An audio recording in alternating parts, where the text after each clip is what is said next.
Fiona, the host of LapStory channel. The recent Cake Spark in Macau event in Macau has been touted by officials and some media outlets as a successful outdoor concert for 30,000 people. However, a quick look at threads, Xiaohongshu, and leaked videos reveals a completely different story.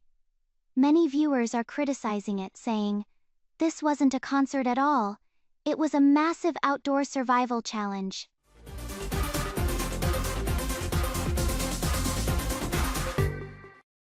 What's most outrageous?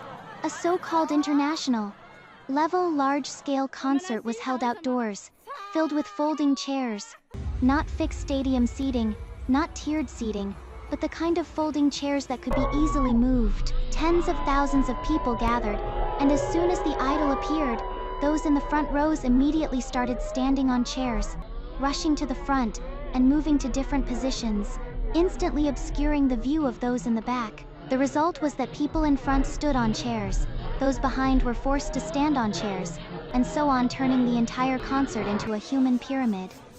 Many audience members, who paid full price for tickets, ended up only seeing the backs of other people's heads and phone screens. One audience member complained that they queued for 40 to 50 minutes to get in, even missing the opening performance.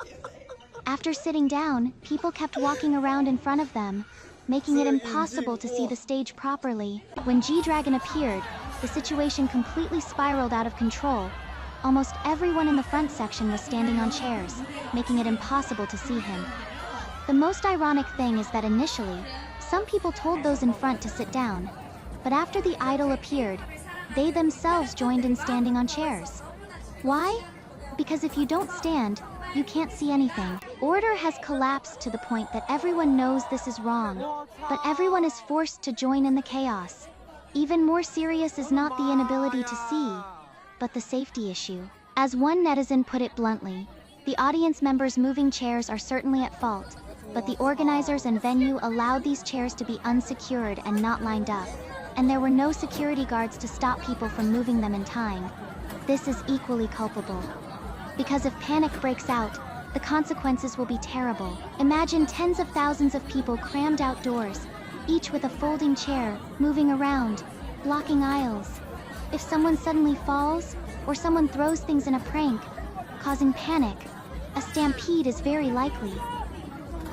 The scene was already close to being out of control.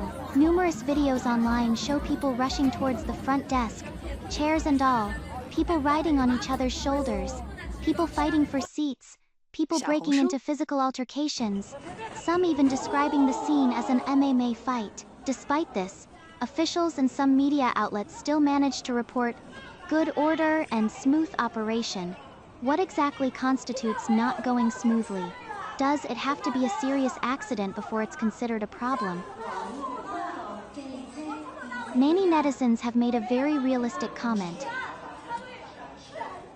No one trampling on people is already considered a success. It sounds like a joke, but it's true because the current standard has been so low that as long as there are no deaths or large-scale injuries, it can be packaged as a success. As for the audience being overwhelmed by the heat, not being able to see the stage, the chaos, the blocked exits, and the blocked passageways, these seem unimportant. And don't forget, this was an outdoor venue. May weather is already sweltering, and there was no air conditioning or proper shelter. The audience had to endure for hours in a crowd of tens of thousands.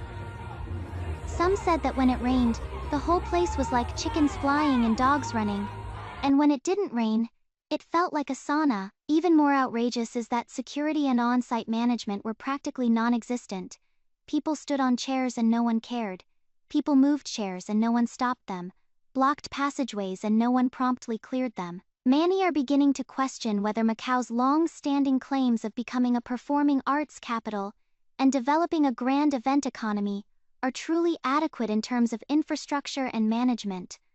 A large-scale concert is more than just inviting singers. Audience safety, venue planning, crowd control, and emergency evacuation are the real tests of a city's management capabilities. However, the current impression is that while venues were built quickly and events were rushed, management standards have not kept pace. Ironically, While numerous audience members are vehemently criticizing the event online, some traditional media outlets are still praising it on their front pages, claiming effective cross-departmental follow-up and good order during entry and exit. Many netizens are outraged, believing these media outlets have lost their oversight role and only report good news, because the truth isn't unknown. Videos from the scene are everywhere. Fights, rushing to the front rows, standing on chairs, and people being trapped after the event are all captured on video. Under these circumstances, continuing to tout the event as a successful event only seems absurd to tourists from other regions. Ultimately, the audience's demands aren't actually that high. They're not expecting Macau to have the extreme order of Japan and South Korea, but shouldn't there at least be basic safety and a decent viewing experience? If you've taken money from the audience, you should provide a safe, orderly environment with a clear view of the stage, not make them pay exorbitant prices for tickets, only to feel like they're attending a disaster. The most frightening thing is that perhaps it was just luck that nothing major happened this time. Because when a venue allows tens of thousands of people to move around with folding chairs, when security guards turn a blind eye to people standing on chairs and rushing to get their seats, when blocked passageways go unaddressed, when outdoor venues lack adequate ventilation and rain protection, it's not just a poor experience, it's a near-zero awareness of safety. Macau has always aspired to be an international tourist city, but if it can't even manage the most basic order of a large-scale concert, what it leaves for tourists isn't urban charm, but rather an international laughingstock. 是为哭